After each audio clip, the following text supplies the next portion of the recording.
Hello and welcome to the crowd. My name is Jacob Pretorius and I am the founder of Voting Crowd. As I believe in personal engagement, please allow me to show you how easy it is to use our platform.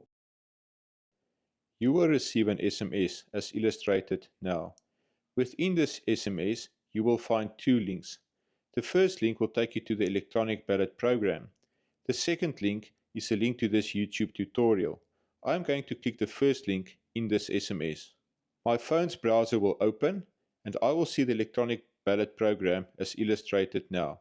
At the top left, you will see your organization's logo. At the top, the name of the election, just below that name, your name and surname, and then also an indication of the time period that you have to vote. A blinking value will be seen in the middle of the screen. This indicates the number of votes that you can cast.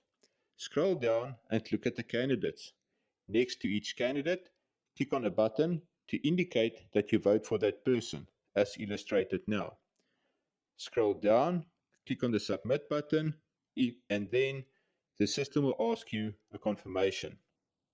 You can click the Submit button to cast your votes, or you can click the Cancel button, in this case, to go back to your electronic ballot paper. I'm going to click Submit again, and in this demonstration, the second election, which is a poll, will appear.